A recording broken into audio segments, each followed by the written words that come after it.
Hi guys, and welcome to this week's episode of State Champs Chat. I'm Stephanie. I'm Lauren. And high school sports are gearing up right now, so we're going to start talking a lot more about high school sports on this show. Definitely. The MHSAA changed a bunch of their rules this year heading into the season. Yeah, first of what's trending is these new rule changes. Practices started this week, so we wanted to make sure you guys were aware of these. There's a few football changes and then rule change for cross country and swimming and diving. So let's start with the football ones. First off, the definition of unnecessary roughness was expanded, so it's including excessive contact with an opponent, including a defenseless player.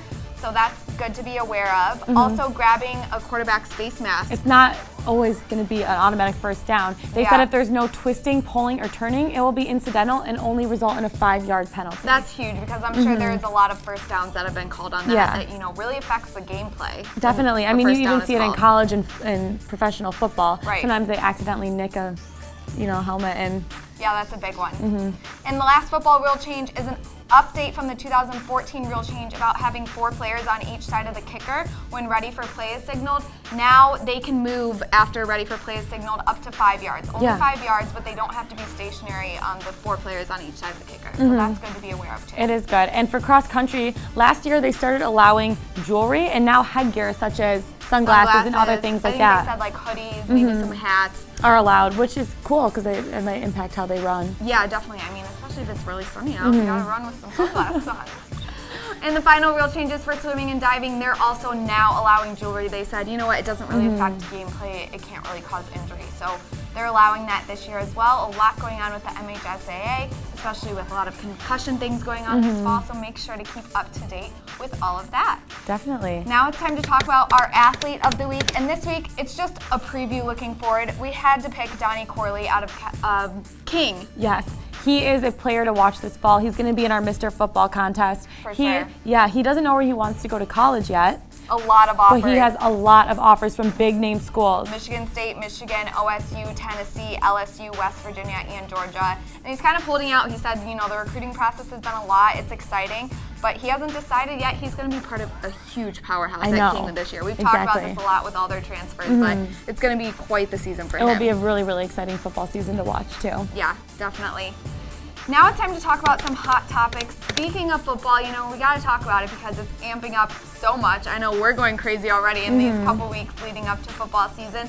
The Catholic League is having trouble filling their schedules. They are. No one wants to play Brother Rice. Brother Rice is CC, Orchard Lake Prairies, all of them.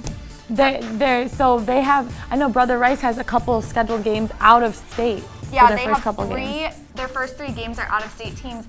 And what's happening is a lot of schools in Michigan don't want to play Catholic League teams because they want an automatic playoff spot, and you have to have 6 wins. 6 wins to get in. Yeah, so they don't want to mess up their schedules, but it's leaving these Catholic League teams kind of scrambling to fill their schedules. They don't want a bye week because that is a passing points for them. They want more points as well, and they don't want to have to miss a week, take a week off. I know. It's crazy that these teams, they think it's going to be an automatic loss. Like, why not even try? Yeah.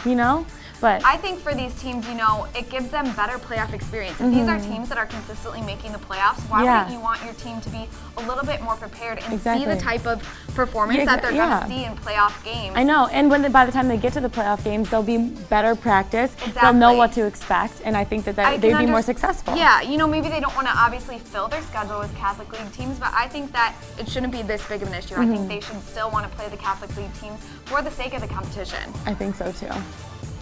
Now it's time to talk about our score fumble. Now this happened a couple weeks ago, but a youth basketball team from Virginia was banned from playing in a national tournament by the National Travel Basketball Association for having a girl on their team. I think that's a fumble. Yes, huge fumble from a huge both fumble. of us. I mean, if she can keep up with the guys, if she can play with the guys, why don't they let it happen? I think the big issue is in a time of players like Monet Davis and the women winning the World Cup. People are hyper aware of the type of athletes that are happening right now, and I think this was a huge mistake on the part of the National Travel Basketball Association because this was obviously going to blow up. And what the girl said is she was really upset because she said, okay, we didn't realize that was in the rules. I've played in the tournaments before. This hasn't happened. However, don't disqualify my team. Yeah, she just said disqualify me. And I think that's very, very big of her to say that as well. Right. Even if they are discriminating against women in this situation, but. And the association said, we really want equal opportunities for everyone, and the real issue is they said there is a girls' tournament separate at the end of the year, so it's not like there isn't an opportunity for her to play with the girls. Yeah. And that's, what Title IX is all about. They allow a girl to be on boys' teams if there isn't an equal opportunity for the girls. Yeah. So this association is saying, we do have opportunities for girls as well, and that's why we don't allow this. But I think it's some bad PR for them, and I do too. Something that people are really aware of right now. Definitely. So definitely a huge fumble. You got to be careful. You really do have to be careful with stuff like that. Finally, our clip of the week is from Nori Aoki out of San Francisco. He got nailed in the face by a Cubs pitch. I know, the Giants player. He gets hit in the face all the time. This is like the third time. Yeah, it happened with a foul ball, another pitch. Yeah, and it's maybe not just a little scrape by the face. No, it he is got a full-on nail in the I saw this clip face. and I said, this has to be our clip of the week because he just got rocked. Poor guy. I know. They did say he's going to be okay, which is cool. Yeah, they did. In the age of concussions, they better be thorough about that because everyone's kind of hyper aware of that right now. So congrats, Nori. You made our clip of the week. And make sure to send us your clips of the week, guys. We want to talk about you guys, especially now that high school sports are gearing up. You might have some practice clips.